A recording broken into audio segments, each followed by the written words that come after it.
All right, for today we're gonna look at a Subaru Impreza, in this case 2012 model, and we are looking at AC. I'm gonna add some refrigerant into that AC and then kind of show you what the ports are. First thing you want to do if you're not getting cold AC and you just want to put some refrigerant in that, fire your car up, and you want to have your settings on the max. You want to turn that to the max,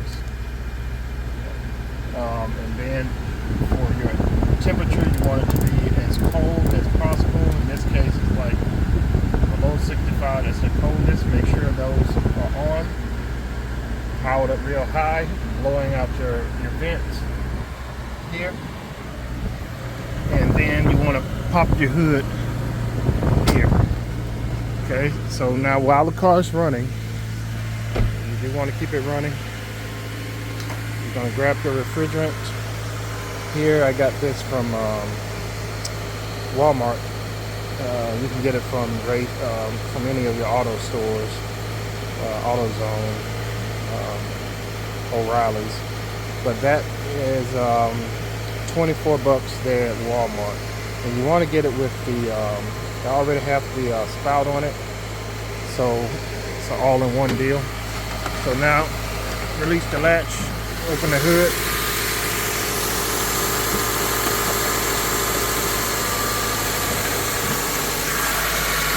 Okay, so you want to locate your AC lines here.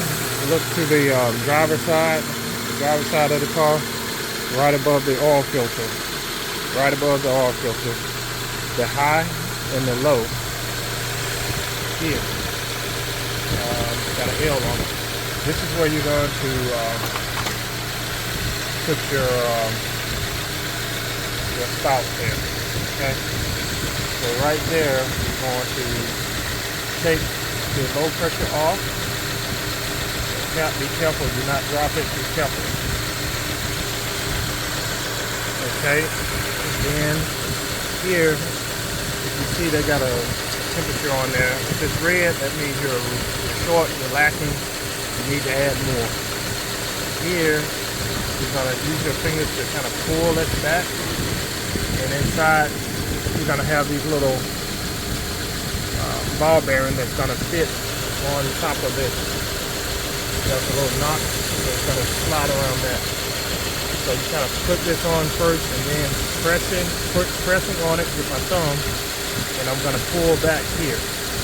So pulling back, pressing on it. You got to push it, you see, pretty deep on there, and then clamp down.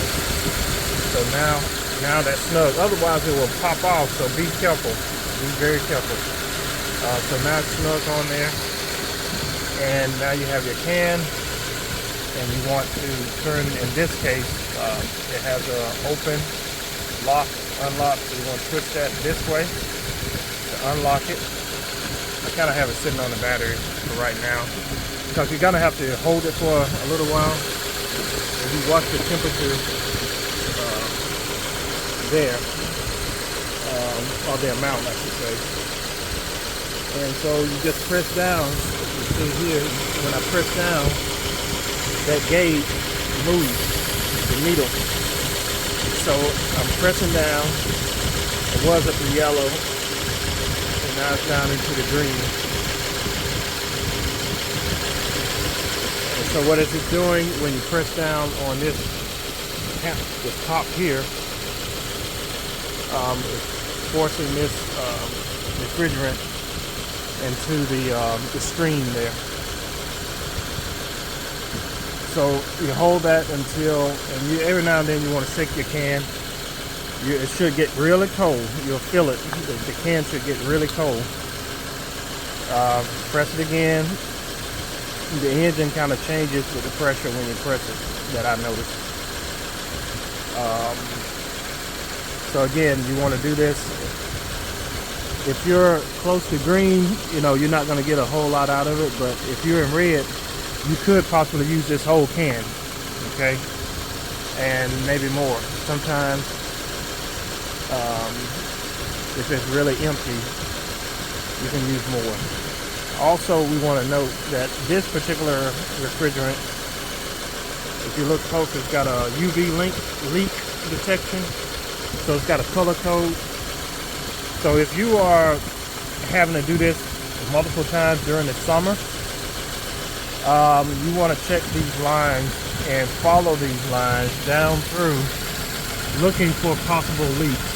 And you should see this particular color fluid here. And you notice also it's got some stop leak as well. But what this will do is, if it's a leak, it will show it as part of following these lines, and then it'll show the color as well. But that's pretty much it. Now once it's reached this, okay, I'm looking good point here, then you simply want to, first I would close this off,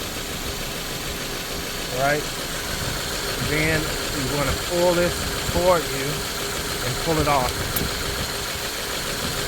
And notice that color there, if I can get that. It's kind of green, so that's the color that you will be looking for if you had a leak and you having to do this multiple times.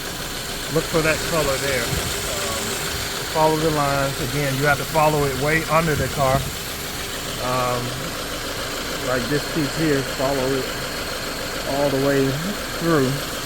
Now I haven't followed this particular vehicle, but this just to give you an idea, quick idea of how you need to add this refrigerant into your Subaru if you got a 2012 Impreza. It probably applies to a lot of other. You always want the low end of the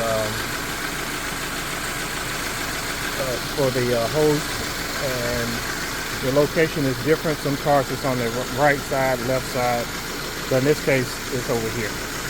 Okay, hope you enjoyed this. Give it a thumb up if this was helpful.